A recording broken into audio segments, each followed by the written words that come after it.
coalitions and cross-hatching. And like Marilyn Ferguson said, if you were to draw an organization chart, it wouldn't look like a hierarchical pyramid as much as it would a badly knotted fishnet. And coalitions are made and dissolved as convenient to achieve certain projects. I'm cautious on some of the things on the Illuminati for this reason. The New Agers themselves write lots of books about the Illuminati and will try to deflect part of the attention from themselves and then tell everybody, hey, this is a big Jewish conspiracy. Although this was a facet of it. Constance, I am a student of history.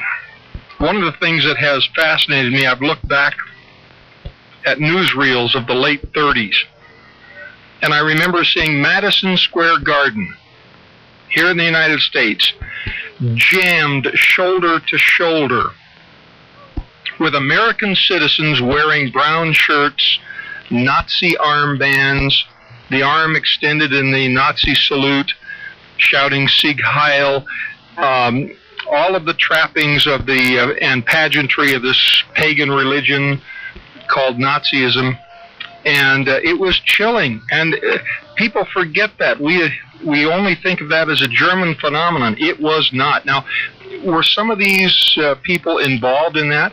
Yes, one prominent name you've probably, if you looked at that era, you've probably looked at an organization called the Silver Shirts. Yes. Okay, now the Silver Shirts were organized by a man called William Dudley Pelley, P-E-L-L-E-Y. And he was close to a number of people in these networks, including Father Coughlin and Gerald L.K. Smith. And the German-American Bund?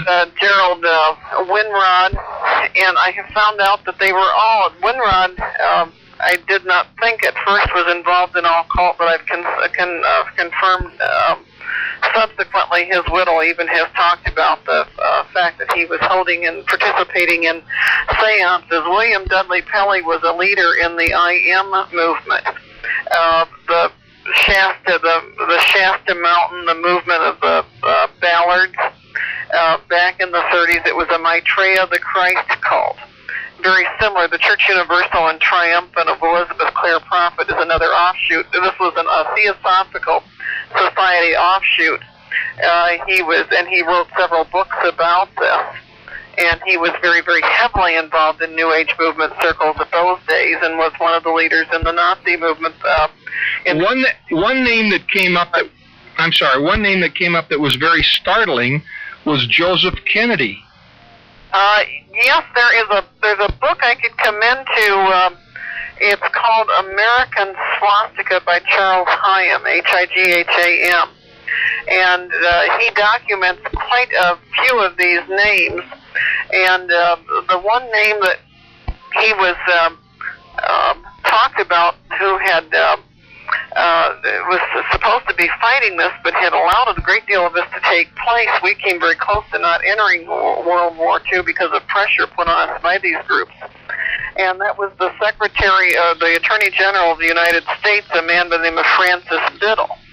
And I don't know if Higham understood all the ramifications of that or not, but it wasn't as big a mystery to me as it was to Higham. Biddle's wife, Marie Chapin, was on the board of directors of the Bollingen Foundation. For the church this day, and raise the warning voice. It is a prophetic voice, for I shall say only what the apostles and prophets have spoken concerning our day. It is the voice of Jesus on the Mount of Olives, of John on the Isle of Patmos, of Joseph Smith during the mobbings and murders of Missouri. It is a voice calling upon the Lord's people to prepare for the troubles and desolations which are about to be poured out upon the world without measure. Bands of Gadianton robbers will infest every nation. Immorality and murder and crime will increase, and it will seem as though every man's hand is against his brother. We need not dwell more upon these things. We are commanded to search the Scriptures where they are recounted with force and fervor, and they shall surely come to pass. amid tears of sorrow, our hearts heavy with forebodings, we see evil and crime and carnality covering the earth. Liars and thieves and adulterers and homosexuals and murderers scarcely seek to hide their abominations from our view. Iniquity abounds. There is no peace on earth. We see evil forces everywhere, uniting to destroy the family, to ridicule morality and decency, to glorify all that is lewd and base. We see wars and plagues and pestilence. Nations rise and fall. Blood and carnage and death are everywhere. Gadianton robbers fill the judgment seats in many nations. An evil power seeks to overthrow the freedom of all nations and countries. Satan reigns in the hearts of men. It is the great day of his power. Newton, who was exceedingly expert in many words, and also in his craft to carry on the secret work of murder and of robbery. Therefore he became the leader of the band of Kishkumen. Therefore he did flatter them, and also Kishkumen, that if they would place him in the judgment seat, he would grant unto those who belonged to his band that they should be placed in power and authority among the people. Therefore Kishkumen sought to destroy Helaman. And it came to pass, as he went forth towards the judgment seat to destroy Helaman, behold, one of the servants of Helaman, having been out by night, and having obtained through disguise a knowledge of those plans which had been laid by this band to destroy Helaman, and it came to pass that he met Kishkumen, and he gave unto him a sign. Therefore Kishkumen made known unto him the object of his desire, desiring that he would conduct him to the judgment seat, that he might murder Helaman. And when the servant of Helaman had known all the heart of Kishkumen, and how that it was his object to murder, and also that it was the object of all those who belonged to his band to murder, and to rob, and to gain power, and this was their secret plan and their combination, the servant of Helaman said unto Kishkumen, Let us go forth unto the judgment seat. Now this did please Kishkumen exceedingly, for he did suppose that he should accomplish his design.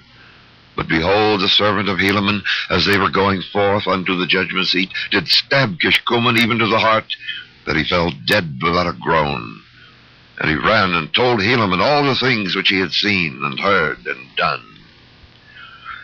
And it came to pass that Helaman did send forth to take this band of robbers and secret murderers, that they might be executed according to the law. But behold, when Gadianton had found that Kishkumen did not return, he feared lest that he should be destroyed.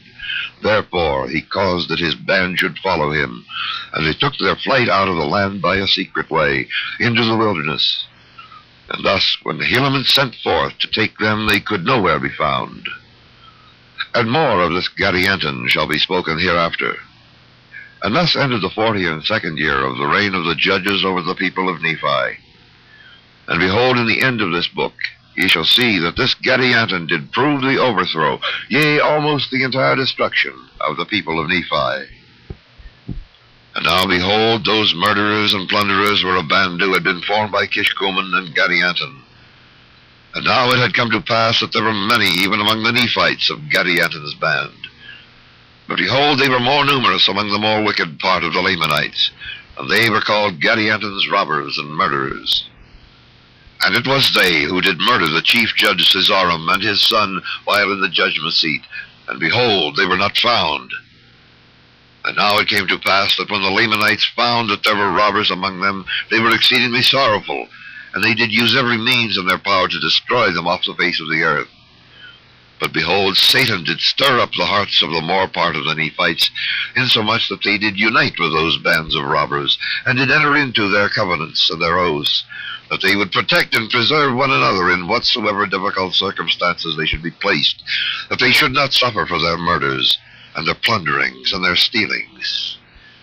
And it came to pass that they did have their signs, yea, their secret signs, and their secret words, and this, that they might distinguish a brother who had entered into the covenant, that whatsoever wickedness his brother should do, he should not be injured by his brother, nor by those who did belong to his band, who had taken this covenant. and thus they might murder and plunder, and steal and commit whoredoms and all manner of wickedness contrary to the laws of their country, and also the laws of their God.